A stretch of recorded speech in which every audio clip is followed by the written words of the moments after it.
So we're going to start with otbsports.com. Here's what's on our own website for you. Manchester United in advanced talks over a record 100 million bid for Jadon Sancho. This would make him the most expensive English footballer in history. The brief this morning: Lancaster for the Lions, Championship playoff and Ryan's disappointment. So James Ryan out for 12 weeks. Stuart Lancaster being linked with a coaching role on the Lions for more in Gatland. Derry City to remember late John Hume with minutes silence ahead of their next game. And James Ryan a doubt for Ireland's final Six Nations games. It looks like he's more than likely out for those after shoulder surgery. Let's bring you through the sports pages here. We can start with the Irish Independent. And their back page is travel issues cast doubt over Kenny's Irish bow. This is the game in Bulgaria, which now is a significant doubt given the surge in COVID-19 cases there. That is a minute's silence. Derry City players observing a minute's silence in tribute to the late John Hume before last night's 2-0 victory over St Pat's at Richmond Park. Crowds of 500 set to boost GAA and soccer games, and United closing in on Sancho deal. Their front page headline is wedding limits to stay as GAA gets go ahead for bigger crowds. So it's obviously not just the GAA, it's going to be the League of Ireland games as well. And when is the actual date? I'm just looking for it there. It's in the next phase. I don't actually see a specific date about when we're going to be allowed those, but you would assume it's sooner rather than later if the rules are coming in. Quinn signals benefits of FAI change. So Niall Quinn was doing media ahead of Virgin Media Sports Festival of Football, which is basically football every night from European games from now until the end of the Champions League final. And he's also been talking about a big week for the FAI. The council meeting is next week, and there's going to be, is it this week rather, and there's going to be a debate about the Memorandum of Understanding. It's quite boring, but it's whether or not there should be 4 or 6 independent directors. The FAI have already agreed that there should be 6. There are rumblings of discontent from the various footballing constituencies who think that this is handing over the crown jewels of the FAI. And then also a picture of Jadon Sancho there as well. So that's the Irish Times for you this morning. The Examiner are leading with the playoff final tonight. It's obviously Bournemouth against Fulham. Big stage for the Prince of Denmark. The Premier League has said goodbye to 3 relegated managers, but after tonight's Championship playoff, the richest game in football, we'll know the identity of the third replacement who will join Bielsa and Slaven Bilic. And it's Thomas Frank, who has promised to have a pint in each pub in Griffin Park if Brentford are promoted to the Premier League tonight. So that's the story about him. And then Quinn stands firm on a number of independents for FAI board. That is the debate for the hearts and minds within the FAI. The Herald this morning, their back page is Ireland ties up in the air. Quinn admits Nations League games a doubt. And that's the goals from Derry City last night as well. Rory, I've no major worry. McIlroy gears up for USPGA. A low-key build-up to the USPGA this week. Crowds of 500 poised for matches. Headline of the day is wedding crashers, though. Government to rule out increase in 50 guest limit at ceremonies. 6 days to get Sancho. Here's the back page of the Star this morning. Jadon deadline leaves Ole and United in a sweat over Swoop. That's their take on the headline there. Kenny's first game in doubt. A picture of John Hume, the town he loves so well. Hume's passion for Derry City. Jay Dunn. This is the Sun's headline. 70 million rising to British record, 110 million pounds sterling deal, 5 years, 220 grand a week, which is about half of what Alexis Sanchez was getting. So good business for Manchester United to try and reel those wages back in. And it's Scotty Parker who's the other manager for the game tonight against Brentford. Scott Parker is praying he can fulfil his dying ambition of leading Fulham back to the Premier League tonight. Obviously, he's not dying, he's fine. It's just the way that they've written that. And keeping it Quinn check. Niall Quinn admits everything is still up in the air ahead of the Stephen Kenny era getting underway. Quite a lot of balls in the air for the FAI to be juggling at the moment. They're fighting wars on many different fronts, and in the middle of it, the global pandemic is making it hard for them to plan games and whether or not they're going to have players quarantining, etc. Sofia Switch, Bulgaria game in doubt over COVID-19 fears. And Twisted Sisters stage fright at Nice. This is a picture that's in the back page of many of the papers. Sister Lola tries to escape from jockey Ben Cohen at Nice yesterday. The horse rising up.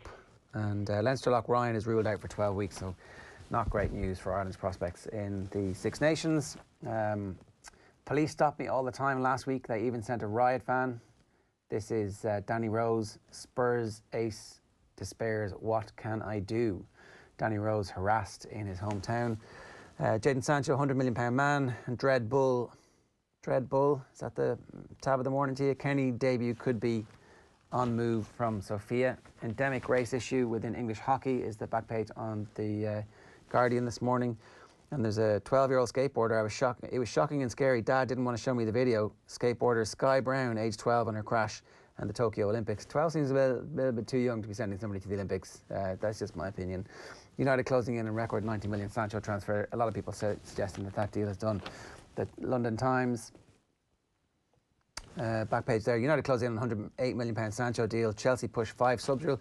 This is the other debate that's happening in football at the moment. The smaller squads don't want that to happen. And then Sanchez exit paves way for Sancho deal. That's the other thing that's a little bit up in the air about whether or not Alexis Sanchez is actually gone, because Antonio Conte came out and basically abused the board at Inter, despite the fact they've just finished second, first time in 9 seasons that they finished second, and they think that he might be on his way out. The Racing Post, bets that changed history. There's a picture of Barney Curley on the top, who didn't make the Fermanagh Mount Rushmore. And reading the stuff today in the Racing Post, I think maybe he should have. 5-part series begins with the Barney Curley gamble that transformed the bookmaking industry forever. And then Tony McCoy saying, let's hope we don't take these risks again. McCoy's relief after ITV secures new deal. It looks like racing is going to be on terrestrial TV in the UK for the next 3 years at least, up until the end of 2023, in a rights deal that has increased the fee from £7.5 million to £9 million sterling. So it looks like ITV are going to have plenty on telly for free. Oh, what are you starting with? Well, we start with the rugby story that came out yesterday. Warren Gatland on the Will Greenwood podcast talking for the first time really about who he's going to go for in his backroom team for the Lions tour next year. It's always as interesting a political story as the squad is itself. Who is the head coach picking as the people he wants to get on with, the people he decides are the best coaches after himself in the Northern Hemisphere or in Britain and Ireland. And Stuart Lancaster is the name that has come up. So he kind of spoke about the huge amount of respect he has for him. Didn't really overcommit, because there is an added complication with trying to get Stuart Lancaster to commit to a summer tour, in that he's not a test coach. I mean, the international window doesn't suddenly stop for the Lions. There is a pre-season for Leinster that might overlap with the latter end of a Lions tour. So he's not committing fully, but he made it clear in no uncertain terms that he would be interested in Stuart Lancaster coming along on the Lions tour, which is interesting. And it's interesting that he is the coach within the Irish setup that gets mentioned before everybody else. I think there's an argument to be made that he is the best coach that we have on this island at the moment. And it's also interesting as well when you think about what that might do for some of the Irish talents that like we expect to not really be involved in the starting 15 for the test, at least next summer. Like we saw Brian O'Driscoll's team, if you were to pick it 2 weeks ago, and what was it, 2 Irish players, James Ryan and Tadhg Furlong? Yeah. If Lancaster was in there, is there a few more? Like, I often wonder as well, so, like, have we sort of forgotten? We've forgotten a lot of things over the last few months. Have we forgotten how good Leinster were over the last few months? Because the last bit of rugby we had was Six Nations, and it's like, oh, that England game, that wasn't great. But there are 2 different stories to Irish rugby in the mainstream, at least. There is the Test rugby, which hasn't had an amazing 2020 except for the Wales game. Then there is the provincial rugby and Leinster and how brilliant they have been.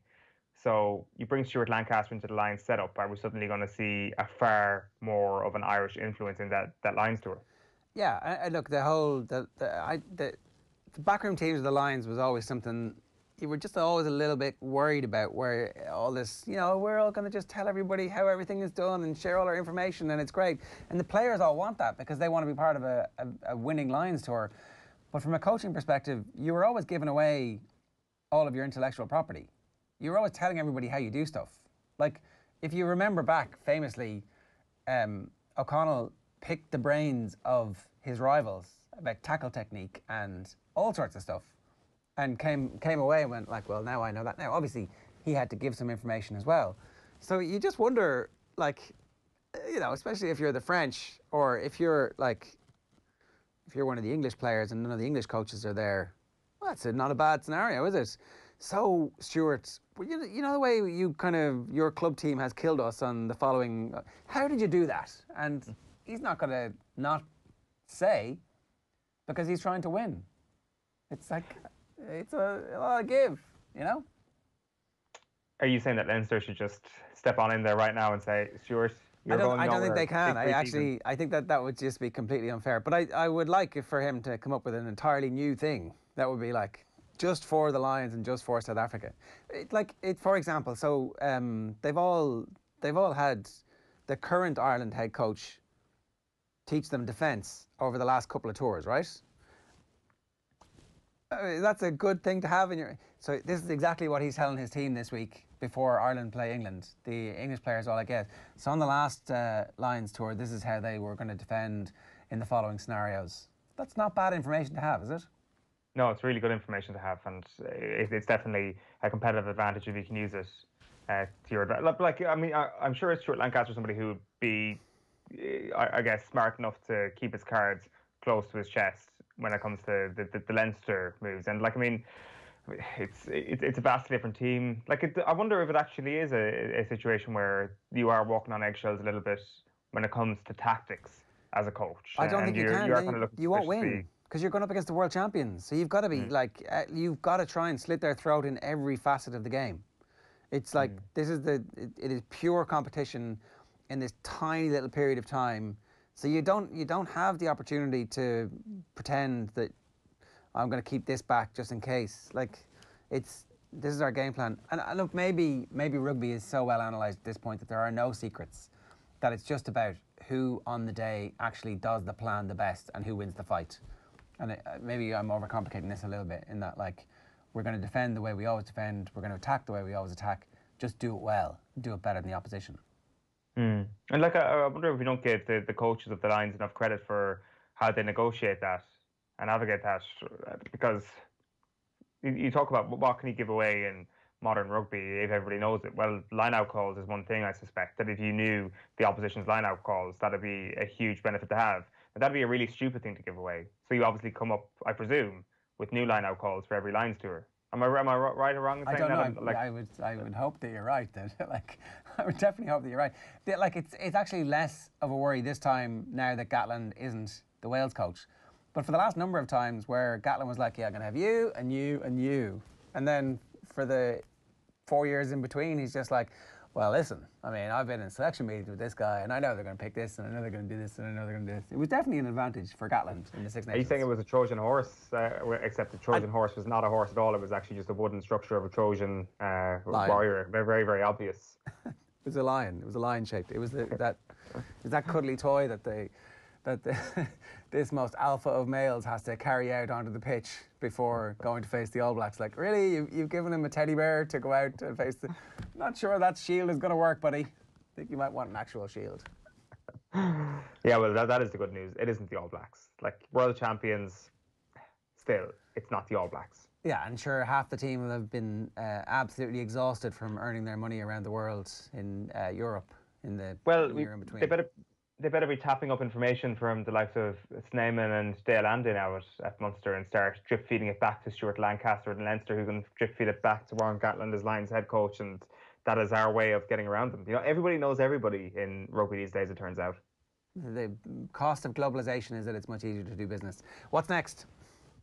David Beckham is next. It's not one of the stories you'll see on the back pages this morning, but something that's come up on, I think it was the Irish Sun, reporting it, that he is reportedly in talks with streaming services to develop a film about his life. So David Beckham was watching The Last Dance earlier this year, was pretty inspired by all accounts, and he is reportedly now producing a series on his life after football. He's got his own television firm, so that's not really an issue. That launched last year, Studio 99, you might have heard about, and where it is going to be broadcast, he's already in talks with Amazon and Netflix.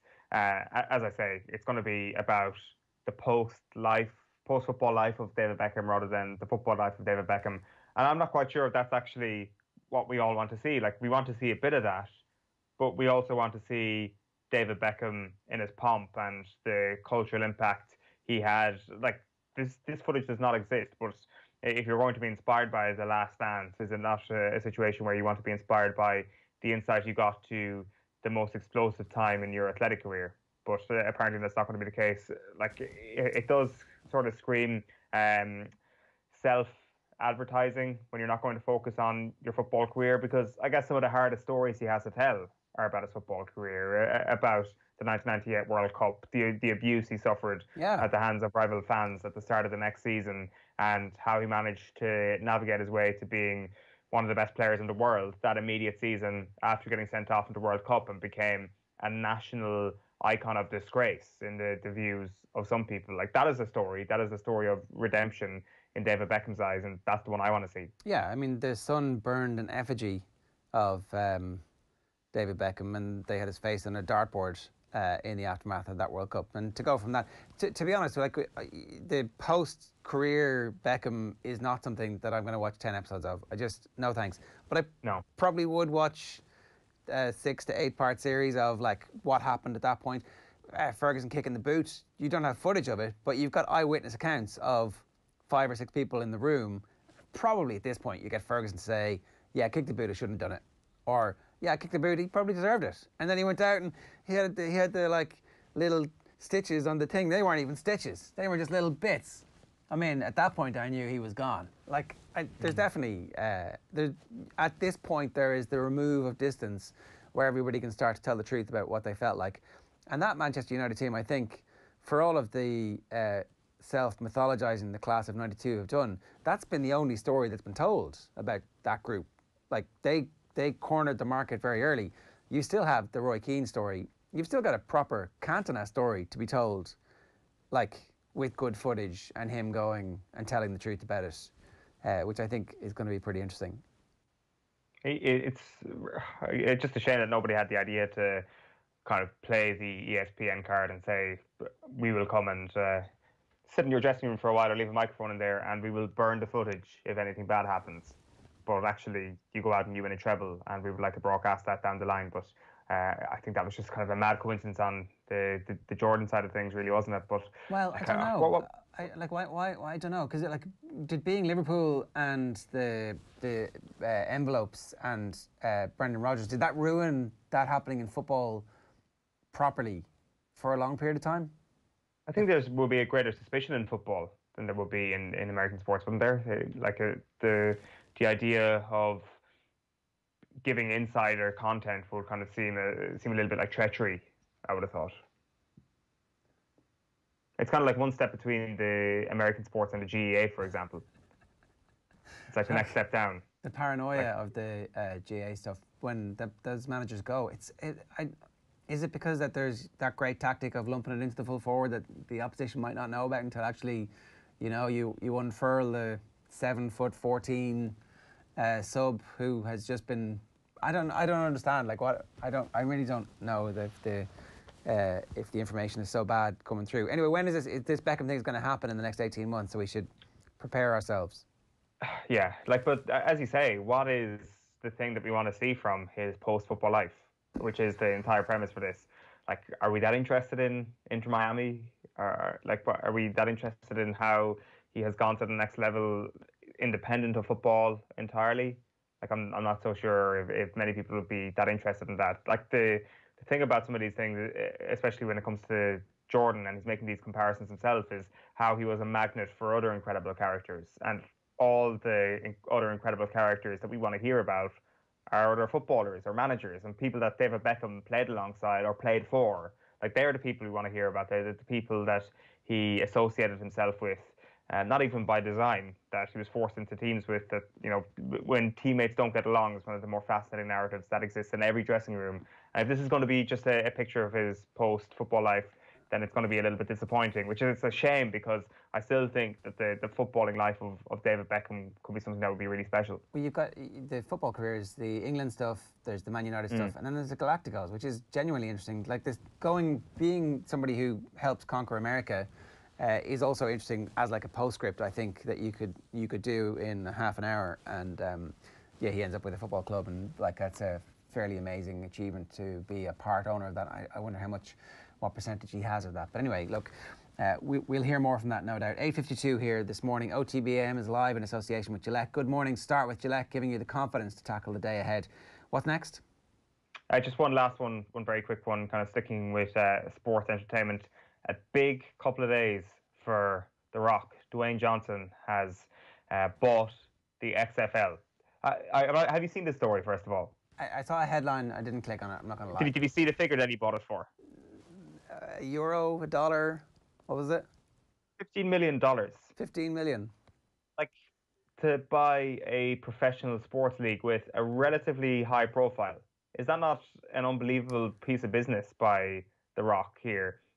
Like he's not the sole person who's bought it. His ex-wife has also come in, and a private investment firm have come in to buy it as well. It's obviously been like, I know what a great, if everybody got a divorce and was on that good terms with their wife, then the world would be probably a much better place. It's incredible, really. They've managed to do this. So obviously a complete disaster this year. The XFL comes back after, I can't remember how long the hiatus was, and COVID kills it. It wasn't doing that well before the pandemic, but COVID does absolutely kill it. So that's why the situation is where it is, that you can get it for 15 million quid. The Rock is like a former footballer who played in the Canadian Football League, which most people know. So he's got the perfect Venn diagram to be the person who owns something like the XFL. He's probably a bit more of a palatable character than Vince McMahon. This thing has a chance because it's people knocking lumps out of each other. Knocking lumps out of each other's cells. Did you know The Rock broke the news that Osama bin Laden had been killed? I did not know that. So he tweeted 3.5 hours before Obama went public with it. Unbelievably proud to be an American right now. Massive news coming. Can't reveal anymore. ... And it was about Osama bin Laden, because apparently he's mates with some of the special forces, because they all hang out and they do special force things. And he obviously pays for their dinner, unlike Tiger Woods. So they gave him the good stuff, and they gave him the information that we've just got Osama. It's right. The Rock's a fairly interesting character to have created the billion-dollar enterprise around his own brand that he's managed to do off the back of being a wrestler. So anyway, look, I don't know what you get for your $15 million. I think you just get the right to use the XFL, because it's not like they have property or any clubs that still exist, because obviously the whole thing went, as you said, tits up a little bit earlier this year. Right, is that it from those stories from today? Okay. What are we at? 8:55 this morning.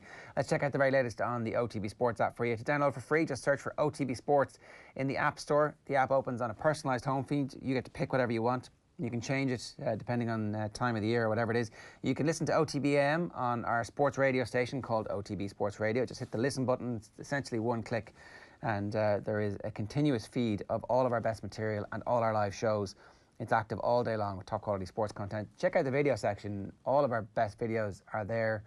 And you can watch the video of this show, and you can watch the video of everything that we do from studio as well, including some of our best old content. And then, of course, there's the OTB Podcast Network, which is the busiest and best podcast network in the country, with millions and millions and millions and millions and millions of listens over the last number of months. So get on board, and so hit the subscribe button on all your favourite podcast feeds, and we'll be in your earballs all day long.